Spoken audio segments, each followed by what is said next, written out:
É isso, Lívia. A polícia de Nova York disse que identificou o responsável por atacar o escritor Salman Rushdie. Carolina Abelim tem detalhes pra gente. Boa noite, Carol. Quem é o suspeito e já se sabe a motivação do crime? Oi, Brown. A motivação ainda não, viu? Esse suspeito foi identificado e também preso logo após o ataque. Isso porque, segundo a polícia, Salman Rushdie se preparava no estado de Nova York para participar de uma conferência literária e esse suspeito invadiu o palco e desferiu várias facadas no escritor. Ele foi então detido, é mantido preso desde então. É um homem de 24 anos, mas as autoridades ainda não detalharam especificamente a motivação do crime, né? Tampouco a atualização sobre o estado de saúde do escritor. Ele foi transferido em um helicóptero para um hospital próximo desse local onde faria essa palestra, essa convenção literária, e passou por cirurgia de emergência. O próprio empresário, agente de Rushdie, usou as redes sociais para dizer que assim que tiver notícias concretas, ele virá então falar sobre o estado de saúde. Não se sabe ainda se isso seria de motivação religiosa, né? Porque eu lembro um pouquinho para vocês da trajetória de Salman Rushdie, ele que tem 75 anos, nasceu na Índia, mas fixou residência no Reino Unido, onde estudou. Ele coleciona vários prêmios literários, mas o seu livro Versos Satânicos, que é um dos mais polêmicos, foi tido como desrespeitoso pela comunidade muçulmana, desrespeitoso ao profeta Maomé. Inclusive, ele foi lançado em 1988, um ano depois, em 89, quando o Irã estava sob o comando, então, de Ayatollah Khomeini. Khomeini ofereceu uma recompensa pela cabeça, pela morte do escritor. Ele, depois disso, passou muitos anos tendo que se esconder, uma década, mudando de casa no Reino Unido, né, sem falar até para os próprios filhos onde estava residindo, justamente em função dessas ameaças. Depois, em 90, ele começou a voltar a aparecer para o público na década de 1990, né, e retornou de fato em 1998, quando o governo do Irã disse que não apoiaria o seu assassinato. A gente segue acompanhando, então, para atualizar o estado de saúde do escritor nesse lamentável ataque registrado hoje no estado de Nova York. Volto com vocês no estúdio. Havendo qualquer novidade, é só chamar. Carol, obrigado pelas informações. Boa noite para você. Agora sim, Rodrigo Constantino, já com a gente. Te dou as boas-vindas mais uma vez. Então, Constantino, bom ter você com a gente aqui nesta sexta.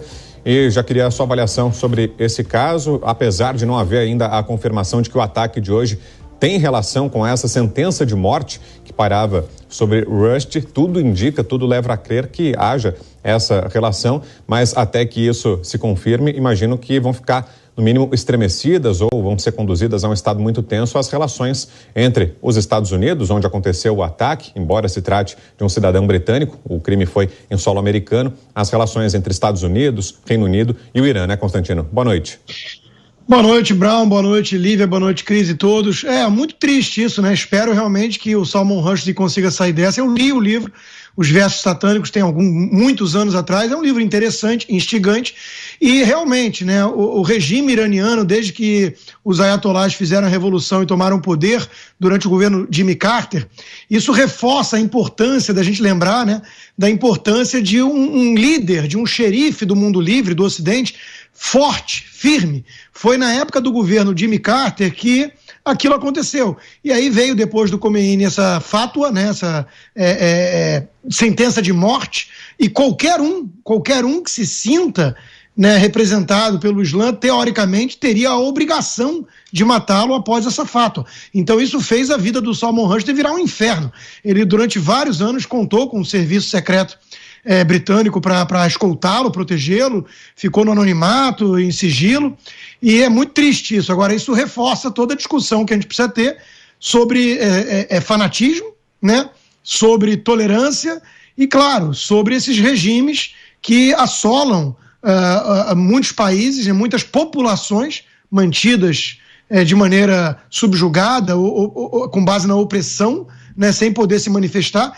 Isso nos lembra da importância dos valores básicos que tomamos muitas vezes como garantidos no Ocidente e não são tão garantidos assim, não. E você, Cris, fica surpreendida com uma notícia como essa, de uma sentença de morte que foi proferida na década de 1980? Não se falou durante muitos anos a respeito disso, o Constantino explicou um pouquinho esse meio tempo agora pra gente. E hoje vem essa tentativa de assassinato, como o Brown explicou, não há essa relação muito bem estabelecida ainda com essa sentença, mas tudo indica que sim, que há essa conexão, essa ligação. Te assusta? Te surpreende uma notícia como essa, agora, em 2022? Assusta, né, Lívia? Assusta demais, assim como assustou a facada, a tentativa de assassinato de um dos candidatos a presidente do Brasil em 2018, o presidente Bolsonaro, que acabou sendo eleito, né, o então candidato, assim como assusta qualquer intolerância de qualquer natureza, né, seja por intolerância religiosa, racial, por ideologia política, o que quer que seja. E, infelizmente, os ânimos andam inflamados no mundo inteiro, né? Agora, me surpreende mais a falta de segurança, porque eu imaginei que ele ainda vivesse sob muita escolta, talvez até tivesse, né, mas era um ambiente fechado, ali provavelmente não se imaginava que alguém cometeria a ousadia de subir ao palco com uma faca. Pelo que eu li hoje, parece que a facada foi no pescoço, então é gravíssima a situação, né?